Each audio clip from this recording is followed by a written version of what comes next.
Well, they closed down the mill and they closed down the mine.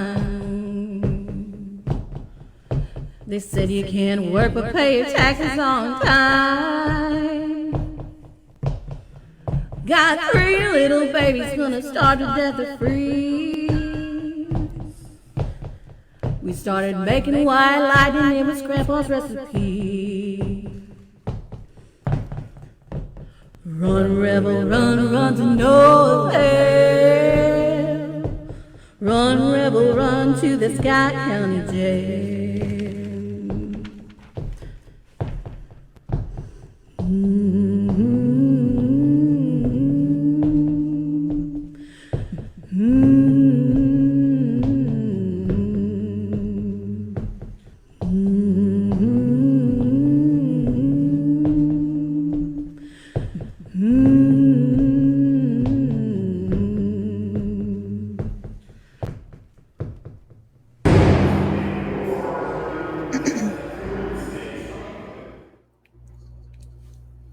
Good evening, everyone, and thank you so much for tuning in. It's Sunday night, and you're locked in for the next hour with myself and my co-host, Dr. Christy Sumner.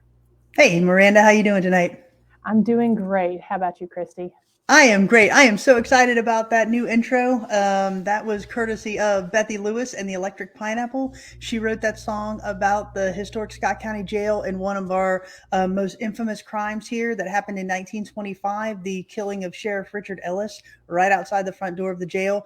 So she wrote that, and she allowed us to use it as our intro music, our new intro music. So thank you, Bethy, for allowing us to do that. Super excited. And Miranda, you did a great job of putting that together and editing all of that. So I'm excited about it.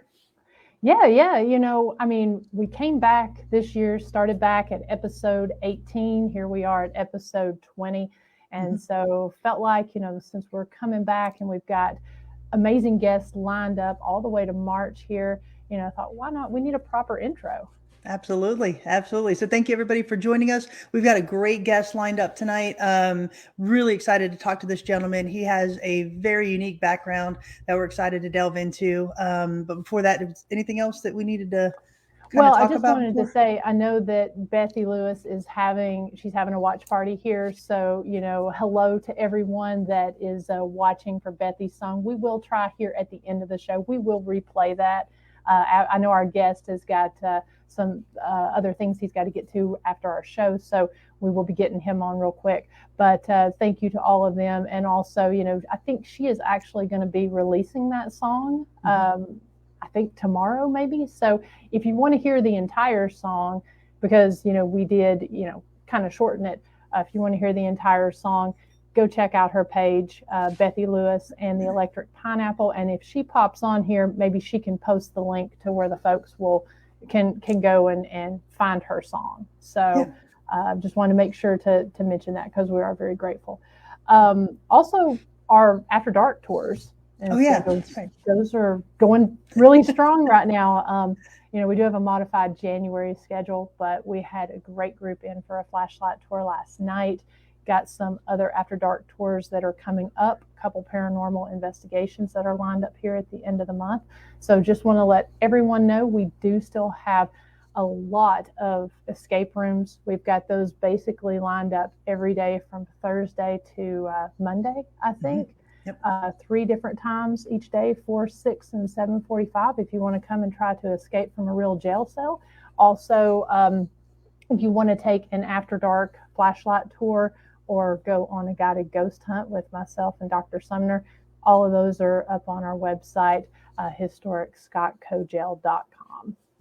And about the escape rooms, we are trying to get another one together. So we're working on all of the clues and puzzles now. So hopefully here by the start of February, we will be announcing another escape room opportunity for anybody in the area. So again, thank you to everybody who has already booked their escape room. But as Miranda said, escape rooms and flashlight tours, we have openings. So come on out and see the jail. Yeah, we're still working on one really, really big announcement that it's taken a little bit of stuff that we want to get everything just perfect, and just so we're really excited to put that out there. So, hopefully we had hoped to be able to make that announcement this week, but with Christy traveling and with me in the process of moving and everything, it's, we're having a little bit of delay on that. Yeah, but it's going to be great. Everybody hang on. It's going to be a great announcement. Everybody's going to be excited about it. And so, yeah, Bethy, thank you. Yes, she said she'll post the link directly after the podcast. So go check that out. We will also share that as well. So I say we go ahead and bring on tonight's guest. Yeah, let's do it. All right. Whoops. Hey. I got his mic muted here. Hey, Kevin, how are you? I'm doing well. How are you? We are fantastic. Thank you. I am in Florida tonight. Miranda is at the historic Scott County Jail, and you are? I'm in Louisville, Kentucky. Fantastic. So we didn't give you a proper intro. I know we put it there in the show notes, but Kevin has this great background. He's with Haunted Discoveries, also Bluegrass Productions, and a former law enforcement. Mm-hmm. That is right. I did that for 7.5 years, I guess. I went to the academy back in 2003, but I also worked at the jail and dispatch prior to that for a couple of years. Okay. Is law enforcement in your background, like in your family background, or is it just something that you wanted to do? No, my uncle was an officer for a while, but when I first started, my mom actually worked at the sheriff's department as the office administrator. Okay. And I was looking for some part-time stuff, and they needed a dispatcher on the weekend, so I started doing that, and then did a couple ride-alongs, and then it just kind of all spewed off from there. So that's awesome. And then, so from then working as a deputy or law enforcement officer, you moved into a coroner, you said, right? While I was on the sheriff's department, I was also an assistant coroner for the county. Okay. It was a smaller county, which I liked because you don't just like take a call and then hand it off to somebody else to do after you take the initial report. You start it, investigate it, finish it. Oh, wow. I really liked that part of working for a smaller sheriff's department, is you got hands on everything. Mm-hmm.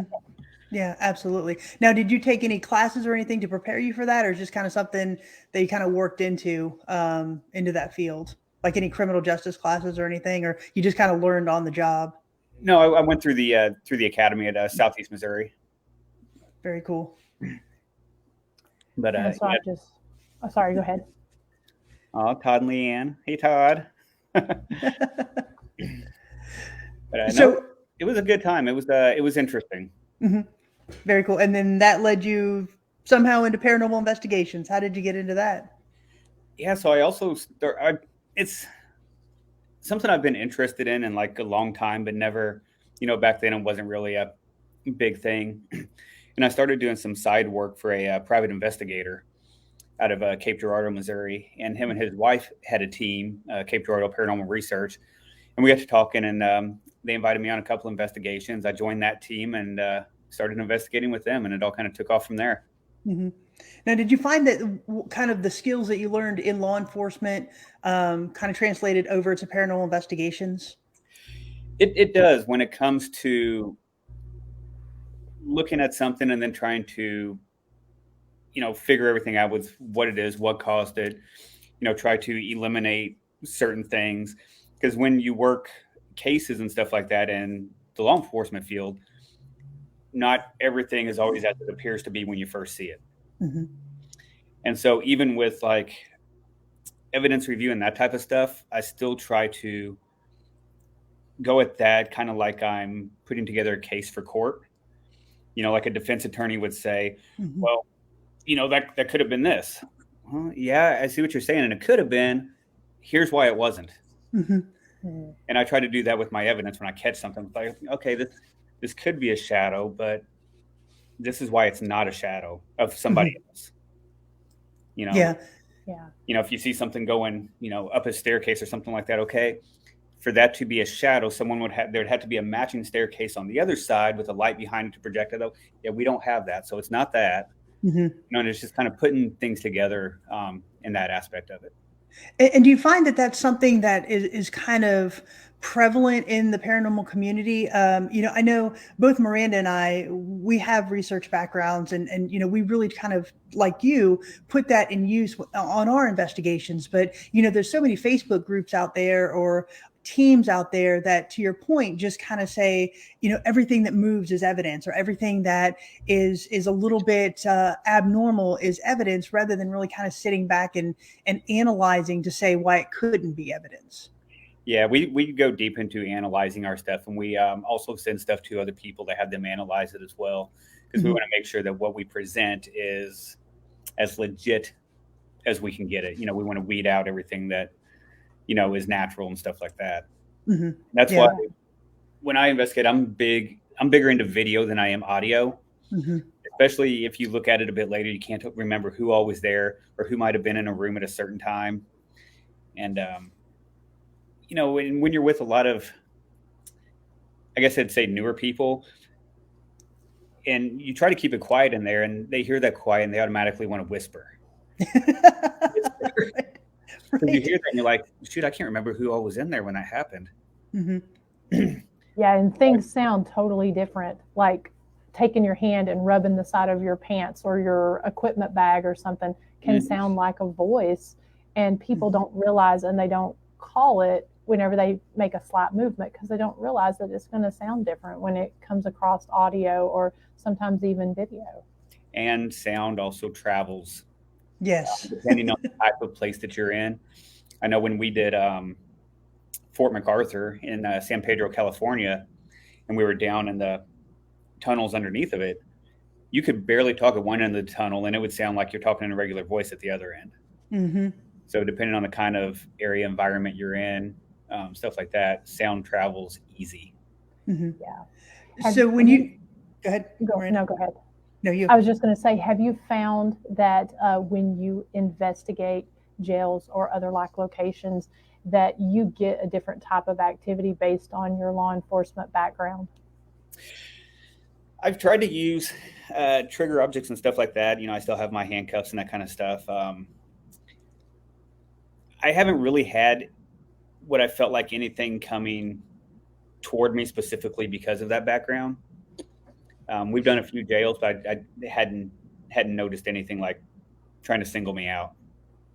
I know here at our jail, we get a wide variety of people, and it seems like someone that's in corrections or people who have like a social services type background, they tend to get different types of activity, and maybe it's the way they're presenting themselves and coming in, but it seems like they tend to get a slightly different activity than just a normal person coming in might get.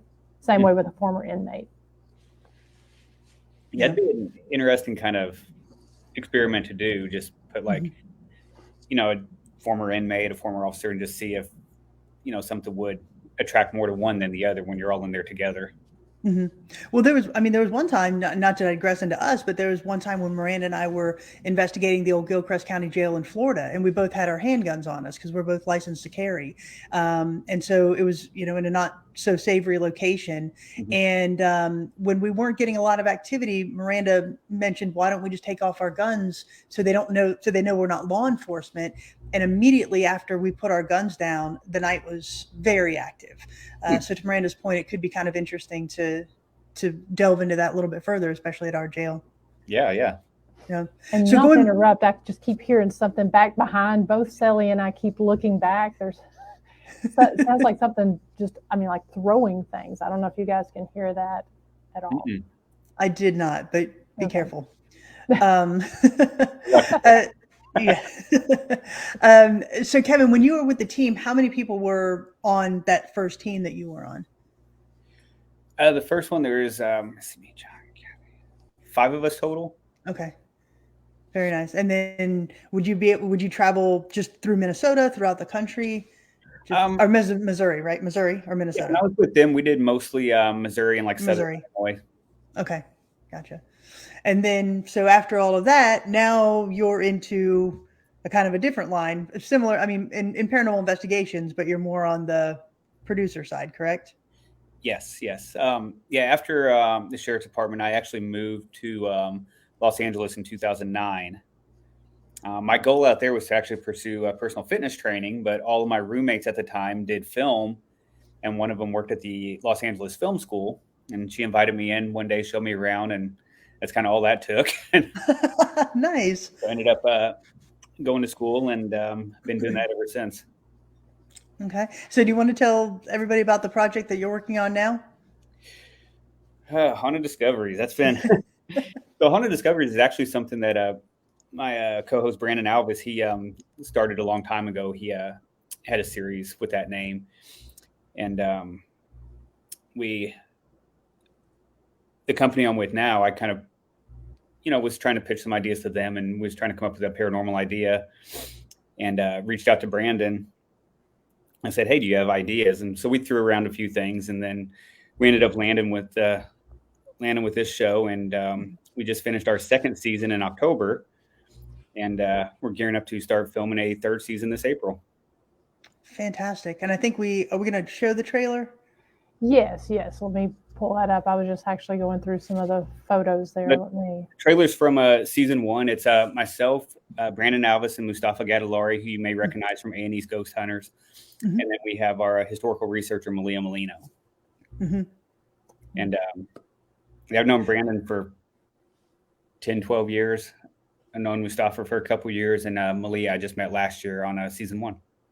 Okay. And so for the seasons that you're doing, how many episodes per season are you anticipate doing, or how many were 1 and 2 and then moving on into 3? Season 1 was 8, season 2 was 12, and season 3 will be 12. Oh, fantastic. Nice. All right, I've got this, so bear with me here. I'm going to cue this up and start here. Some of my youngest memories of my own life are absolute terror of death because I was so worried I'd miss my pants. Sorry. I'm looking to take the next step in my research and my life to really fully immerse myself in, the possibility of consciousness surviving death. I hope I find those answers in this journey, and I hope that I make the right decision. I would think it was my great-grandmother. I really feel her presence when I'm in that room. I had high expectations for what I was going to do with it. My wife ran into some tragedy a few years back, and kind of put a stop on all the plans we had. Whoa, this door's closing, dude. When she started dabbling in the black arts, that's when things went downhill for her. It looks like you've been bit, bro. It looks like scratches. I could say, even from my equipment, you know how I'm very scientific with it. The environment, at the very least, acknowledges that she's here. For me, the heart of the haunting is that familial connection. For the first time ever, I actually had the opportunity to be a part of a team to try to potentially contact these people that I've been researching. And I've never done that before. Guys? What? Brandon? I'm getting some weird movement in front of that camera. Say what? I'm seeing some weird movement here. I saw something weird as hell. So when I heard Brandon was looking for a home for APRA, after recently moving to Kentucky and experiencing some of the things that are here in the history, I reached out to him and told him this is one place he should start looking at.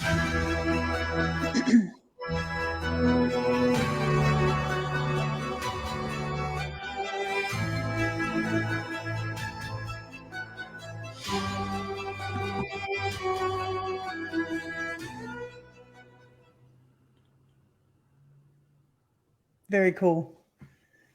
Season 1 teaser. and I really like that. I like the way that you're really presenting that, because to go back to your earlier comment. Original space band. I don't know why that's we gotta. Yeah.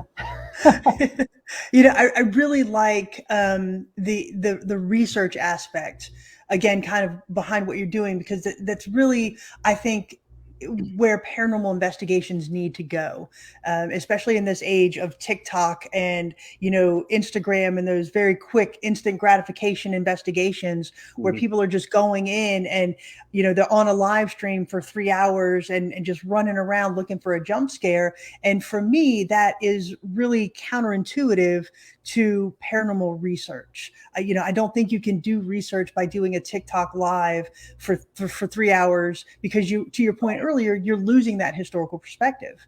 I think that's kind of the difference in what I would consider ghost hunting and paranormal investigating. Absolutely. And absolutely.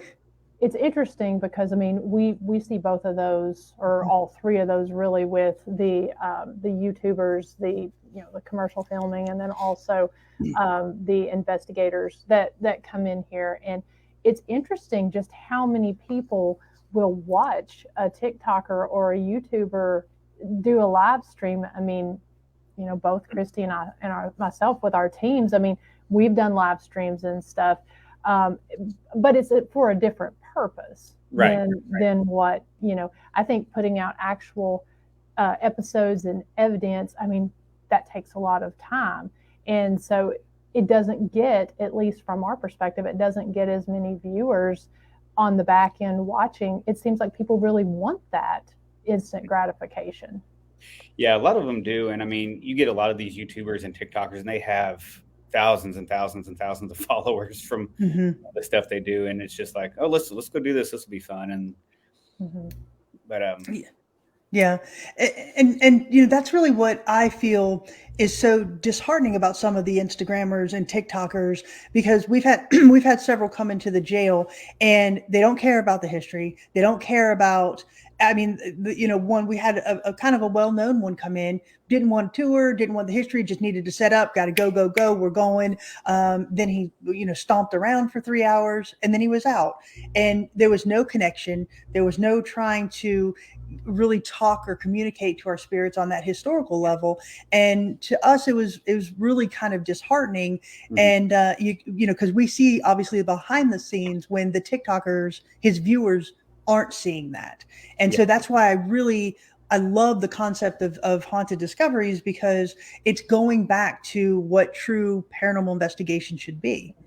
Yeah, I mean, we do months of research before investigations. And actually on season 2, we were privileged enough to have Brandon's friend, Dr. Harry Clore, join us. He is one, or I think the only person to ever get 2 PhDs simultaneously in any discipline from Purdue. Wow. And so he's helping us with our experiments. I believe his PhDs are in like chemistry and physics. Okay. So he really goes deep into helping us try to find natural explanations and stuff like that. So kind of our goal is to try to document evidence, have it scrutinized to as deep as you can go, and leave him saying, I have no idea what that was. Yeah. Right. Yeah. And that's what I've always explained. I don't know. I don't have an answer for that. Then we did something good. Yeah. And that's been the thing that I've always really appreciated about your all's group, the American Paranormal Research Association, is that you all do take that scientific approach and you really highly scrutinize what evidence you put out there and surround yourselves with people who do have these PhDs and these backgrounds where they can really go in and maybe not necessarily confirm it's paranormal, but like you said, be able to confirm that they don't or they can't really confirm what it is that's going on. Yeah, I mean, we want to know, and that's the only way you're gonna find out the truth. Yeah, absolutely. So when you go into a location, what is the typical time frame that you're investigating there? And then how much prior research are you putting into before and after that investigation typically? The research before and after kind of depends on the location and how much information is actually out there on the location and what kind of, I guess you'd say, historic events are attached to the said location. Okay. Some places end up being a lot harder than others because you just can't find much on them. And a lot of it, there's a lot of stuff out there that's not necessarily true. It's just a lot of stories and stuff like that we'll actually go through and, debunk, well, they said this person did this. Yeah, but there's no documentation of that. There's nothing that shows that. And then if you look at this shows that it was actually never in this location. It was actually up here. And so that kind of stuff takes a lot of, little bit of time to kind of go in and, we like to talk to historical societies and stuff like that to try to get the most down to earth story that we can get on the place. Yeah, absolutely. Absolutely. So how do you pick these locations? Are people calling you in? Are you contacting them or just you find one that has a cool history that you want to research? What's your how do you do that? Kind of all three. Kind of the first season, we wanted to hit places that weren't as well known as we were trying to find a new home for APRA. And so we're kind of, checking with like bed and breakfasts and stuff like that. Just talk to them about what it's like to live and operate in an actual haunted facility. Season 2, we kind of brought it out a little bit more, and we're still trying to kind of find a place that we could buy to use as a paranormal research center. And we started finding all kinds of cool things with some of the locations. The Kentucky Anomaly. I'm not sure if you're familiar with that. But I'm not. It's a geomagnetic field that is over Kentucky that's like higher than any other place in the U.S. Okay. Like southern Kentucky, northern Tennessee. Okay. Yeah. Kind of like Octagon Hall area and some of these places, I guess, that kind of have like a trifecta of activity. Kind of down there, the Pulaski County area around Somerset and stuff like that. So yeah, it's been interesting. We've had some stuff that we've caught that I would question had I not been there and physically witnessed it firsthand. So, I mean, and this is obviously the question that everybody asks you, what has been your most interesting location to investigate so far? Oh my goodness. I don't know if I can really narrow that down. Okay, top 1 or 2 then.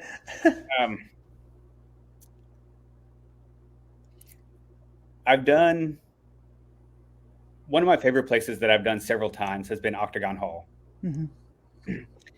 Seems like every time I've gone there, I've caught stuff. Actually, one of the last events I was at there, I actually watched a shadow in the cemetery walk from one tree to another, clear enough to where I thought it was one of our people until I looked over and she was still standing on the other side of us, and looked and nobody was over there. And they've always got so many interesting things going on there at Octagon Hall. One of the pictures we just scrolled through there on your Instagram was the ground penetrating radar that you all were using there. And it just always seems like they're doing different kind of interesting things, as opening up tunnels, opening up new parts of the location, checking the ground out. I mean, that's a really fascinating thing to be a part of. Yeah, that's an awesome place. I think one of my other most favorite places, which we haven't done in the series, but was actually a Point Sur Lighthouse out in Big Sur, California. Okay. Yeah, lighthouses are fascinating. A very interesting investigation structure, obviously because you're going up rather than out, but I enjoy lighthouses as well. So what did you find there? We didn't do as much in the lighthouse there. So Point Sur sits out on a volcanic rock. Okay. So we not only had the lighthouse, we had all the outbuildings. Oh, fantastic. We had the blacksmith shop. We had the triplex where the people used to live. We had the captain's house. We had access to all those different places. And that place is active. You can catch stuff there during the day, outside, in the houses. We have several really good EVPs from there. Footsteps when nobody else is in a building. We've had all kinds of stuff there. So when you do the investigations, are you using standard equipment like most paranormal investigators are, or are you trying new techniques with haunted discovery to put out different different results? Yeah, so we're kind of shying away from like K2 meters and that kind of stuff. We don't use because they're so easily manipulated. They're not insulated very well at all. One piece of equipment that we have that we've tested and seems to be very reliable is the EDI Plus. EDI Plus, yeah. And another thing that we're really looking into is environmental changes within investigations. Okay. So we started using like environmental data loggers and stuff like that because we tend to notice that a lot of times surrounding paranormal activity is also like changes in barometric pressure and temperature and stuff like that. So we've been kind of looking at that aspect of things. And you're obviously bringing those and introducing those into the show, which I think is, again, fascinating because it does show that there are still teams out there that want to do that good quality research and really advance some of these theories that we have out there with regard to the paranormal. So a lot of times if you get some of the equipment that's made for paranormal investigating, that's what it's made to do. So that's what people's going to think you're catching with it. Right, exactly. That's not made for paranormal investigating that can still validate some of the changes that we're having, whether it be electromagnetic or, instead of using a K2, we'll use like a digital tri-field meter, stuff like that. That's not made for investigating. Okay. Yeah. And you mentioned earlier that, you're more on the video side of things. So are you finding that you're capturing a good mix of video evidence as well as audio evidence? Because I know for us, obviously it's very hard to capture video evidence. Audio evidence seems to be a little bit more pervasive, but what are you finding? Yeah, we've caught quite a bit on video. Because when we do the investigations, we not only have our camera people, but we also have control cameras set up throughout the locations as well. Okay. Very nice. So we usually have sometimes 5-6 cameras going at once, depending on the place. And that makes it nice to go through on the back end. Oh yeah, absolutely. Yeah. More camera, the more audio, or the more video you're watching, for sure. Mm-hmm. Because again, when you have audio, especially if you leave it running in one location, mm-hmm. And if you hear everybody leave a room, you don't necessarily know when somebody walks back into that room and could maybe accidentally kick something. Or if you have a camera up, you can see somebody else walking in the room and maybe accidentally kick something, but you don't know on audio, especially if they don't say anything.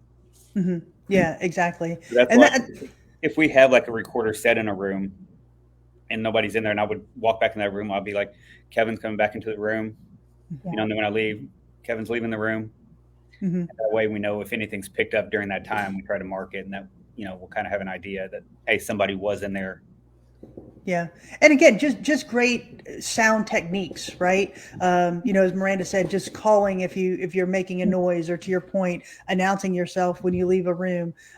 For my team, we always wear body cameras. So to your point earlier, we always have a timestamp where everybody is at all times. So we can cross-reference that with any audio that we're getting. But, again, I really enjoy talking to you about this, because it is just solid research. It's solid techniques, just things that a lot of people, when they start out investigating, they just don't think about, right? Noises and footsteps and rustling, to Miranda's point earlier. It's very easy for somebody to say, oh my gosh, that's paranormal, when no, it's just, you hiking up your pant leg.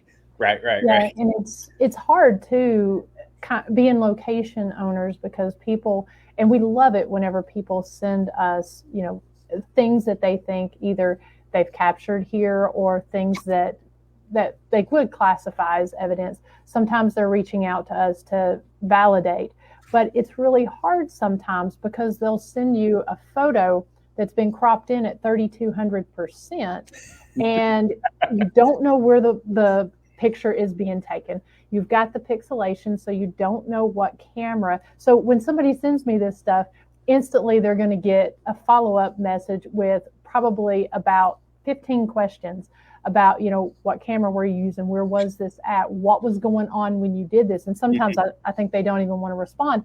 But most of the time they're like, I don't know.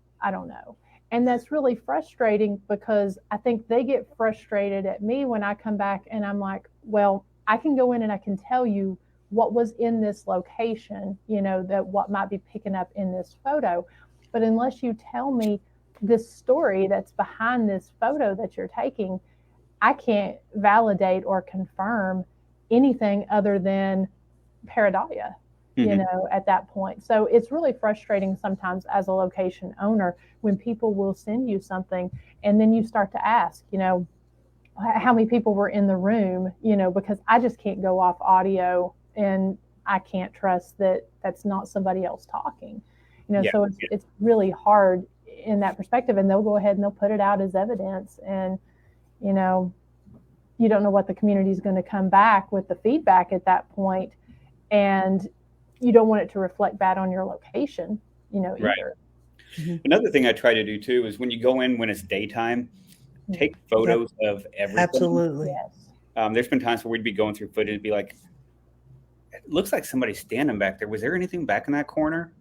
And you can't see because it was a control camera that's a little bit away. And like me and Brandon did a deal at the Warner Grand Theater in San Pedro, California, year before last, I think. And it was an old theater, and we were all up in the projector booth. and looking out the window, and Brandon saw this. It was a 110-pound roll of linoleum fall over on the stage. Wow. Now it freaked us out because nobody was down there. Right. We talked to the guy that managed it. He said, yeah, that's been standing there for like over a week, and it was leaning kind of back against the wall. But I wish we had that photo of it leaning backwards to show, that it did fall forward. Yeah. Wow. The guy we talked to said, yes, it was leaning against the wall. There's no way that could have just fallen. Wow. That's fantastic. We've had stuff where we've, looked like a person standing like in the, out in the seats and stuff like that. But you're like, I don't know if there was something back in that corner or not. And you just can't, without going back to the location and looking. So it's good to, at least if you're not taking photos, do a walkthrough during the day, videotape everything. Absolutely. And you have a reference to go back to and, see. Absolutely. Now, that's hard at some of these larger locations. I know, Christy, when you had that table fall at your all's investigation at the hotel. At the hotel. So many different rooms, and you hear this loud bang, and then it's like you got to go. I mean, because it's hard to go and take photos when a room, a location has so many rooms. Yeah. Mm-hmm. Yeah, but it's definitely worth it. It's definitely worth it because we were able to go back and, to your point, video that the table was upright. Yeah. And then we were able to cross-reference it. Now, Kevin, did you have a belief in the paranormal? Did you grow up believing in this, or is it something that you've just kind of believed in over time? I mean, I always kind of believed it. Several stories from family members and stuff like that growing up about things they've seen. And then, I guess it wasn't really until I went on my first investigation and we caught, an EVP, and I was like, I know good and well nobody said that because I was in that room. There's only two of us in there. I was like, okay, there's a little bit more than, what people may want to believe. Mm-hmm. Yeah, I know, because coming from a law enforcement background, it is one of those where you are looking at evidence and you're trying to build that case. And so, the law enforcement officers that I know that I've worked with, sometimes they don't really have that belief structure, but, to kind of move into paranormal investigations, but to use your law enforcement background. Again, I think that's just a great combination because it allows you to see it from that investigative perspective. Right. And like I said, it's like just putting together a court case. Think of what a defense attorney would tell you, and then use those questions when you're looking at your own evidence. Mm-hmm. They're probably going to say it's this. Okay, this is why it's not this. Mm-hmm. Somebody just was shining a flashlight. No, let's try to recreate that. Let's see. Let's go back there and shine a flashlight and see it doesn't match up. It's not that. We try to recreate things to see if there is, a logical explanation for it and stuff like that. Mm-hmm. And again, just something that I think now that social media has become more of that instant gratification type of a situation, we're losing that. I know when we first started in 2013, we were at Trans-Allegheny, and we captured this light anomaly, and somebody said, well, that could be a car light. No, we went out and we moved our car back and forth to see if we could recreate that, and we couldn't. So, again, it is something that if you're in there just doing a 3-hour TikTok, you're not going to be looking to do that. So again, just hats off to doing solid paranormal research. Yeah, we had one like that at I can't think of the name of that. There's Zalud House. It's in central Northern California. Can't remember the exact city, but we're sitting in this bedroom with the camera shining down the hallway, and it looked like a shadow went in front of my camera. And first thing people said, "Oh, that's car lights." Well, no, because the road goes perpendicular to where we're sitting at, so nothing was coming towards the window. Plus, we were on the second floor, and it's not going to shine along the floor on the second floor of a house when the road doesn't even go that way. And I tried for hours to recreate that, and I couldn't do it. But what was interesting is I was shooting down there with I had infrared and ultraviolet, but when it crossed the ultraviolet, the shadow actually turned pink. Oh, wow. Oh, that's cool. And I was talking to my stepdad's sister, whose husband had recently passed away before that from cancer. And she was saying that before he had passed, he was talking about seeing pink figures inside their house. Whoa. So that made me think, okay, so when somebody's, getting close to, they start to be able to see kind of in that spectrum of light again, because we caught this in pink and he's seeing pink, Mm-hmm. and you Oh, a lot of wow. times hear of people like in hospitals and stuff when they're about to, pass or something, saying that they see, who's these other people in here, and when there's nobody else in there, it's like you lose that filter on your eyes and be able to see deeper into these spectrums again. Mm-hmm. Yeah, absolutely. My Nana was in hospice for several weeks, and we would go in the mornings, and she would tell us the people that she talked to that night when nobody else was in the room. So yeah, absolutely. I firmly believe that that happens when you're close to death. And I think the reason kids can see that sometimes is because they haven't developed that filter yet. Mm-hmm. And I think animals are the same way. They might not even have the filter. Mm-hmm. But I think there's just something that eventually gets over your eyes to kind of take your field of spectrum down to a little bit narrow. Yeah, absolutely. Yeah, that's I why. could be wrong. I don't know. That's just my thoughts. No, I firmly believe that. Absolutely. Same thing with the kids. I mean, the kids, you're kind of born into this world without having that bias, without, to your point, having that filter. It's not until the world tells you, no, this can't happen. That can't be true. You're not seeing that. It's just an imaginary friend or something that I think you start to lose it. Mm-hmm. And then to your point, on the other end, you kind of gain that insight back, that vision back. Yeah, especially when, kids see things that actually correlate with a location or a past family member that they never met. Mm-hmm. They know exactly who it is. Yeah. And there's no way you knew that. And there's too many stories like that to be coincidence in my mind. Yeah, and I kind of think the same way, even with, adults when they go to, you may go to a location and somebody will describe seeing like, oh, I saw this person on the staircase. They looked exactly like this. And then a year later, somebody else describes the exact same thing without knowing the story or anything like that. Like, okay, you seen something. Mm-hmm. What did you see? And that was kind of what got me into investigating. It's like, I want to document on camera what you've seen. Mm-hmm. Yeah. Now, from your journey into this, has there been a transition in kind of your belief and your thought process, or I guess a better way to say it is, what has been the most gratifying realization that you've taken away from this journey so far?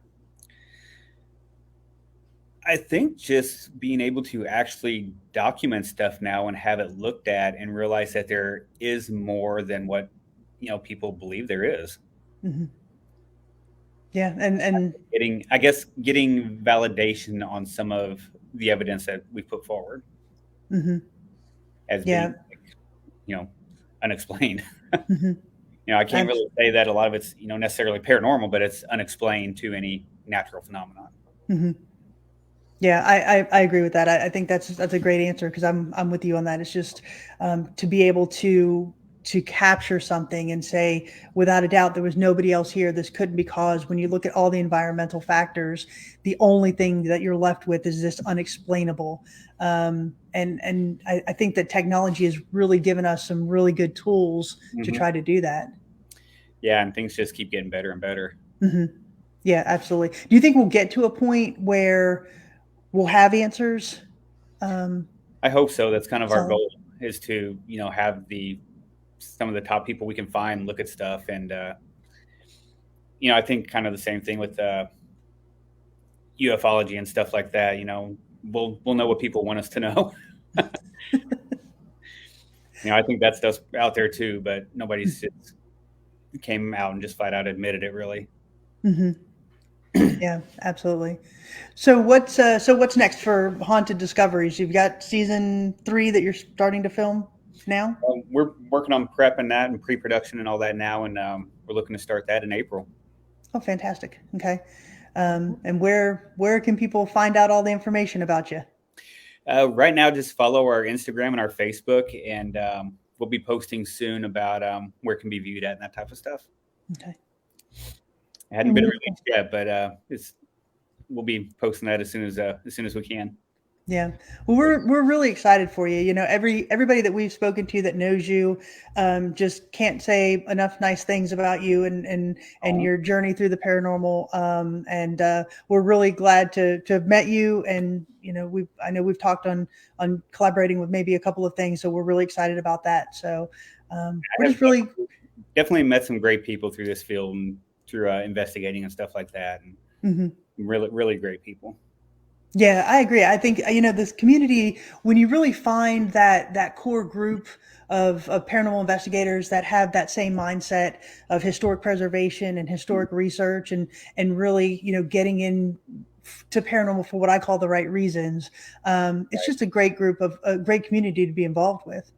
Yeah, the thing I can't stand the most is the ones that claim to be within, they go into a place, they disrespect it, they leave trash, they vandalize. It's like, no. Just don't. Yeah, absolutely. Like, some of these places are magnificent, and then you go inside and there's just graffiti everywhere, busted windows, and it's sad. It really is. And you know that, I mean, people ask why we're so, you know, staunch about our rules and policies at the jail, and it's for that very reason. You know, the jail was built in 1904. We want it to be around for another 100 years. Yeah. And so, you know, we're taking steps to preserve that. And to your point, you know, a lot of people just don't have that respect. But I think what you're doing and what Haunted Discovery is doing is really highlighting these historic locations and the reason they need to be preserved, and throwing in that unexplained aspect as well, which again, I think everybody is fascinated by. Yeah, because a lot of these locations, it only takes one time for somebody doing something stupid and ruins it for everybody to get in there. Yeah, absolutely. Yeah, I mean, we get so many compliments on the fact that we keep it so clean. You don't get your dust orbs and different anomalies like that. So we always tell people, if you catch orbs in your videos, definitely go back and kind of look at that, because we don't have much dust around here or peeling paint and that sort of thing. I mean, it's still enough to keep that distressed. You know, it's old, it's cold, and it's, you know, that sort of thing. But, you know, we try to keep it clean and as authentic as possible. So we're pretty strict with our investigators for those reasons. Yeah, that's good. I mean, jails are fun. Even the one I worked in, there'd be times I was up there by myself at night, and there's one time I actually got up and searched the place because I can't remember if I was sitting up front. I either heard a door open and I walked back and they were all closed, or I heard one close and I walked back and they were all open. Wow. Now, how many cells were in the jail? I mean, how big was the jail that you worked at? It was small. We only housed, I think, a max of like 18. Oh, wow. Okay. Super small. Yeah, so it was small. We had the general pop that had 3 cells in general pop with 4 beds in each cell, and then we had 2 isolation cells on the other side in a drunk tank. Okay. Yeah. I mean, ours was originally built for 32. I think, you know, when it closed, the capacity was 50. So it's still on the smaller side of a county jail, but definitely has that historical perspective, just from, you know, 1904 to 2008. But another, you know, kind of what's interesting about ours, similar to yours, is, you know, there were deputies and dispatch that were reporting that had claims of paranormal activity even when the jail was in operation as a jail. So it's not something that just happened when the jail closed. There was one time I was sitting up there, and it felt to me like someone was in the basement taking a broomstick and hitting it on the ceiling of the basement, because I could almost like feel it in my feet. Wow. I'd go down there and like nobody's there. Wow. You know, I just think that jails are fascinating because they just have, I think, the want to talk. I think the spirits in there, the walls themselves, they just have the want to talk. Yeah. Yeah. And Janet has a question here. She says, that's interesting. Were the doors set to all open together individually? Were they on like a electronic system? No, these were actually the office doors in the hallway. Oh, wow. Okay. Yeah, these weren't the cell doors. These were the actual office doors. Nice. Wow. I was sitting up in dispatch, and I was the only one up there that night. Because where I lived at, it was a 0.3 of a mile round trip from my house to the sheriff's department. So a lot of times if somebody couldn't make it in or something like that, I'd just go up there and cover their shift for them, even if I was off. But yeah, it was one of those nights, and it was the office doors. Wow. That is fantastic. Again, I just think jails are so fascinating just for that. I think Todd asked how's the activity on the second floor of our jail. Todd, it's always something to talk about. I mean, even during the day tours, when people go in, they come back with a creepy feeling from the second floor. So, as you know, it's an active little location. And glad to see Todd on here. I've seen Ernie pop in. Crystal has made it on, and a lot of nice people on this thread. Yeah. Like I said, we have so many great people that pop on and talk to our guests and really interact with our guests, which we really enjoy. But the people that you mentioned, again, all speak very highly of you. And I know you're going to be on the Pac-Man Paranormal right after we leave here, right? Yeah, keeping me busy tonight. Yeah, jumping from one to the next.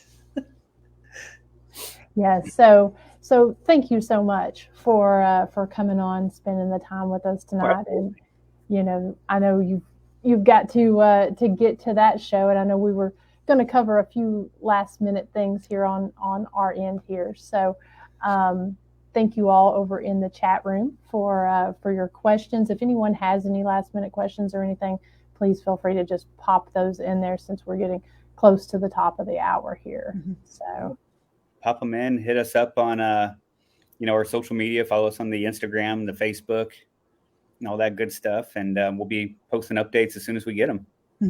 Yeah, we've got the show notes over there that's got all the links to all of their socials, Haunted Discovery, American Paranormal Research Association. We've got all of those over there in the show notes. If you guys want to go on there, please like, follow, and subscribe to Kevin's pages as well. Yeah. Good things coming soon. But we're excited to get everything going again and get the team back together. Very cool. We look forward to everything that you have coming up. We're really excited for you. And again, thank you so much for being with us tonight. We really do appreciate your time. Thanks for inviting me and having me on. Absolutely. I was looking forward to meeting you all in person. Yeah, hopefully that'll be coming soon. So thanks, Kevin. You have a great night. You as well. Thank you so much. I'll talk to you soon. Thank you. Kevin. Wonderful. Just, I love that type of investigator. A lot of the people that are commenting now, that's the type of paranormal investigator that we have, or community that we have. Just those that are out there for quality research, that are looking to really put forth quality evidence and quality videos, and not out there for just this instant gratification. It's just really refreshing.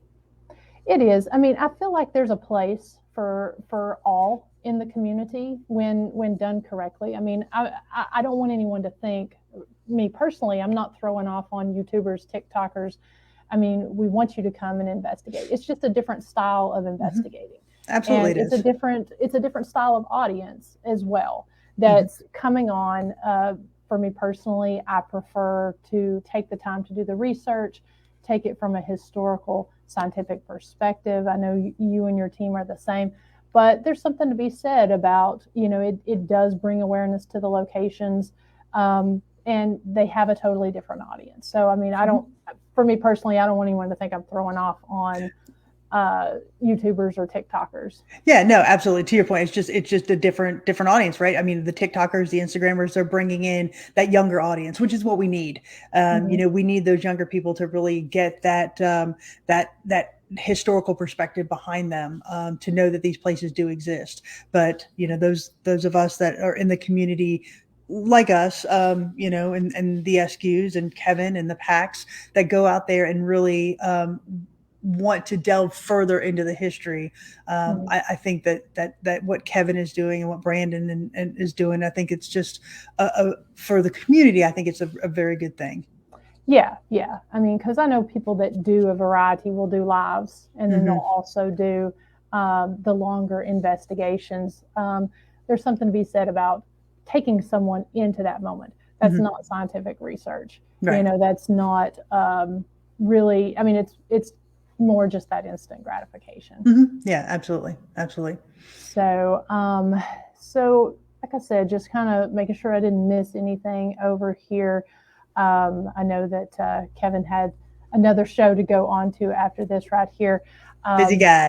Yes. So I say we show the intro again, just in case for anyone that missed it. I know that, like I said, Bethy was in the audience here, as well as her watch party that she got together. So again, as Christy said, she did write this song about the Sheriff Ellis murder that took place here right in front of the jail.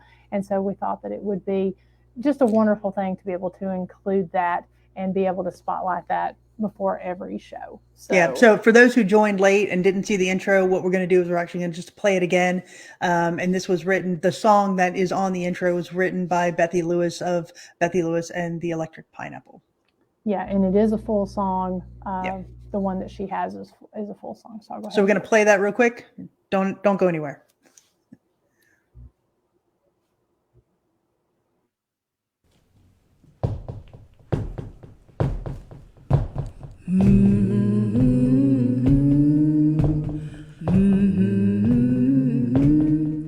Well, they closed down the mill and they closed down the mine. They said you can't work but pay your taxes on time. Got 3 little babies gonna starve to death or freeze. We started making white lightning, it was Grandpa's recipe. Run, rebel, run to nowhere.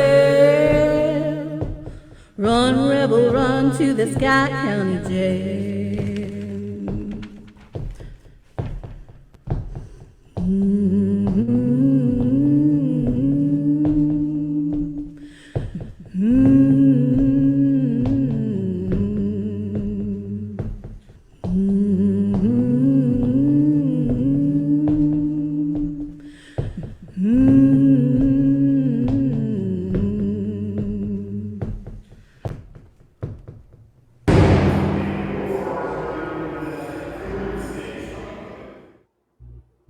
All right, so that is our new intro. You can expect to see that every week here on out. And again, thank you to Bethy Lewis for writing that song about the historic Scott County Jail. Yeah, we'll have to, at some point in time, have her on to kind of talk about that and maybe even perform her song live on Yeah, I like that idea. It's a good idea. So we'll have to do that. Like we said, a couple other things that we got going on. We do have our After Dark tours that we've got coming up. We also have our, daytime tours by appointment only. We do ask that, if you have a group here during the day, I know just this past week we were reached out by a group a hiking group that was wanting to do a daytime tour. So if you have a group of at least 4 or more people and you want to come in for a daytime tour, please feel free to reach out to us at the phone number on the bottom of the screen or the web address that's ticking across the bottom, and we'll set up a daytime tour for you. Hopefully be back to normal daytime hours in February, but we'll kind of look at that as that gets closer. But definitely check out the escape room and the After Dark tours. Mm-hmm. And a lot of stuff coming up for February. As I know, we've been saying it for the last 2 weeks that we have a big announcement coming up. We're just waiting for one more piece to kind of come together, and then we'll make the announcement. But we're very excited about it. We're very honored by it, and we hope everybody will be as well when they hear what we have coming up next. So just stay tuned for the next week. We've got a really good show next week. We will be starting our county jail series, where we'll be speaking to county jail owners, managers, historians throughout the country, talking about their jails, their historic jails, what they've done with the historic preservation aspect of those jails. So our first one, it's going to be the old jail in Jasper. Our old jail in Jasper. That will be next week. So we'll be talking to the representatives from that location. So we're really excited about this series. I think it'll give some insight into some of the different county jails around the country and how they're being saved and preserved. Yeah, they're going to be sharing some different paranormal stories from there, maybe sharing some of their different history and what they've done. They're doing things like what Christy and I are doing. So we're really excited to do a little cross promotion there with some people that are doing similar locations to us. Absolutely. But everybody, thank you so much. We really appreciate you spending your Sunday evening with us. And again, thank you to Kevin for being a great guest. And we really look forward to seeing what Haunted Discoveries has coming up. Yeah, so we will see you guys next Sunday night at 8 p.m. Eastern time. Have a great night, everybody.